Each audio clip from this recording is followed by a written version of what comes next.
omusajja yenna nga tolina maanyi ga kisajja obanga gwoba ogenda okuzina omukazi embole gwa sembera leero ndi naawe nabagamba nja kubawangayo bulisipi oba nja kubawangayo eddagala lisobola okukozesa nga liri mu kiyungu kyaffe nga tetusambye ensiko akina senganze ndi ku mawanga kaakati eddagala eryo ndijjawa.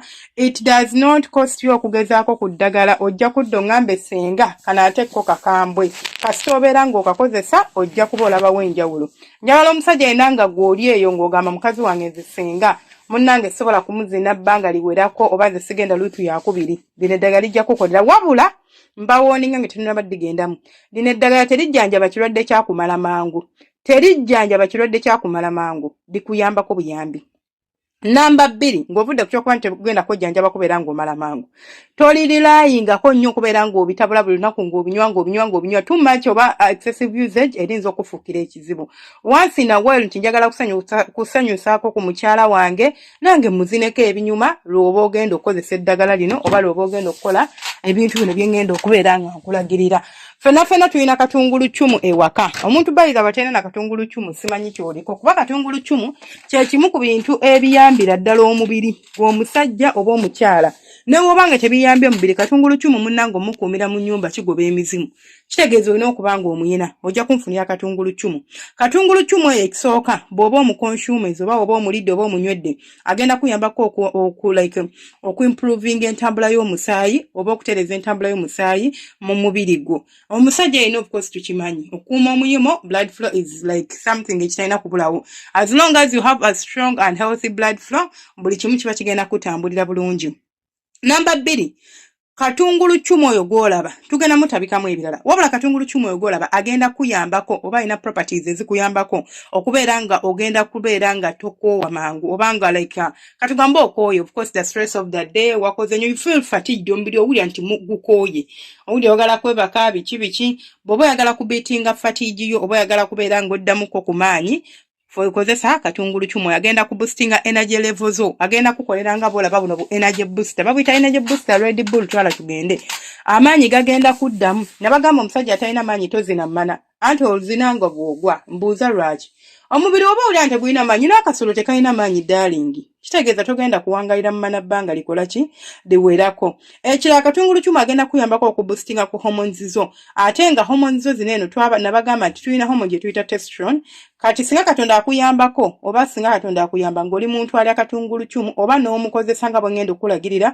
ojja kwesanga nti osobola okuboostinga testosterone levels zo sinakindi okuboostinga ku production y'enkwaso gw'omusajja wenna ng'okimanyi nti nze enkwaso zange siyina bulungi abasawo baŋŋamba biki obukwaso obutiini simanya biki kozesa katungulu cumu ojja kuba ofunamu. Katungulu cumu ono tugenda mugattamu omubisi gw'enjuki.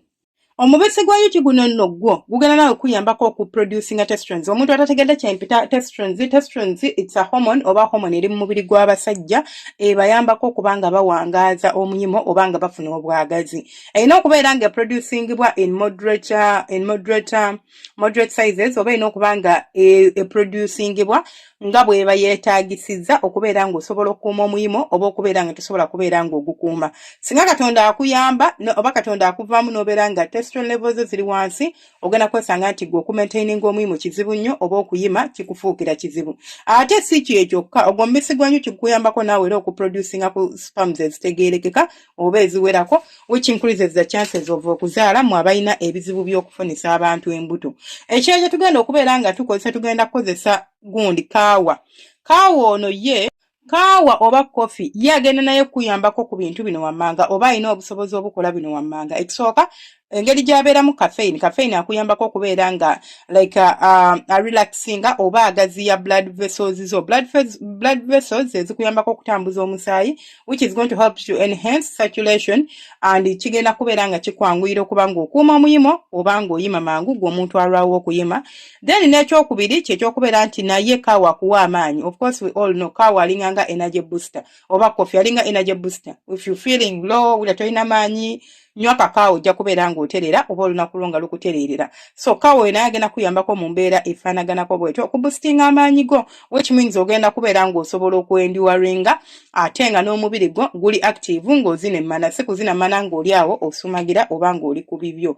Ekirala kyolina okubeera ng'omanya oba olinamu ka stress, nze ndiringa ne stress simanya biki. Omusajja yenna alina stress kizibu nnyo okubeera ng'ogenda kuzina emmana onyumirwe. Naye bw'oba omanyi nti olinamu ka stress, kakaawa kano kagenda kukolera nnyo amakulu. Kakwate bulungi tabula nga bwe ngenda okuba nga mbikulagirira gattamu ebintu bineeno wammanga, ojja kuba ng'otererera ddala ng'ozinira emmana ebitegeerera ddala oba ebitegeerekeka. Ekirala ky'osobola okubeera ng'okozesa oba ekirala ky'osobola okubeera ng'okozesa okweyambayambako kwe kubeera ng'ogenda kunfuna. By the way, before even go to another ingredient, kaawo ono mulina okubeera very careful naye. Kyova olaba ingredient gundi home remedy yonna gye mbalagirira ng'erimu kigambo kaawa mumwegendereze kubanga kaawa asobola okuraisinga blood pressure yo. Gwe wonna ng'okimanyi nti olinamu obulwadde bwa pressure, kaawa olina okubeera nga tomwesembereza nnyo nga bwe wandibadde omwesembereza. Kakati ingredient endala gye tugenda kukozesa ginger. Ginger is entangawuuzi.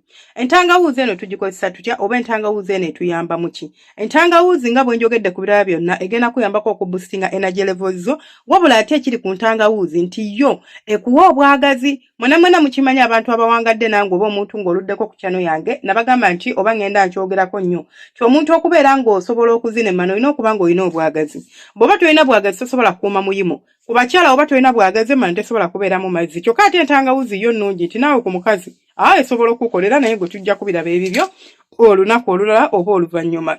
So bw'omaliza okunfunira entangawuuzi eyo n'ekirala by the way before we go how nga tetunabagenda ngeri gye tubimixingamu, entangawuuzi esobolera okuyambako okubeera ng'ekola ki?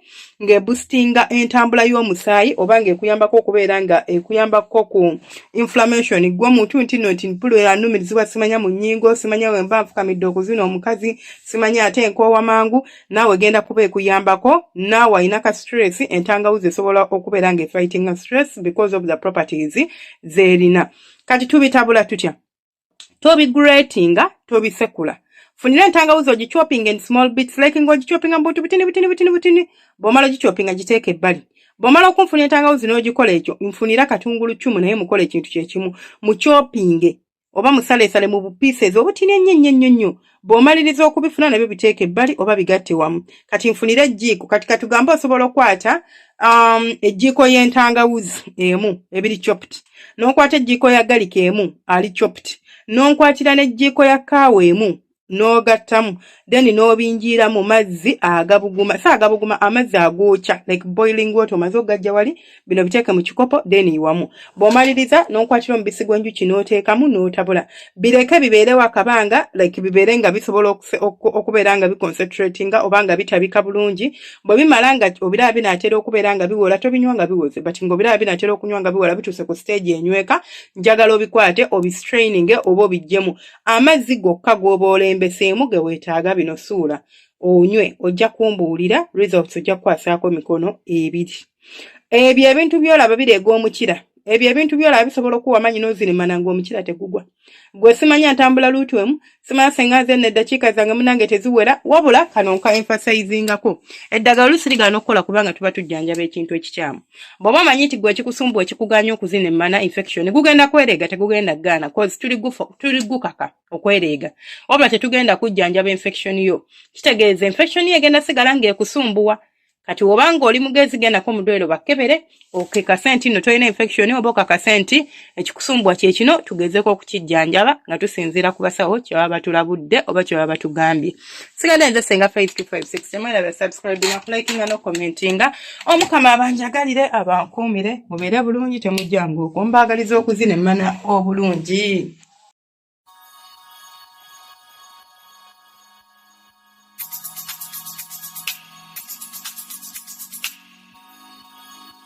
Yeah.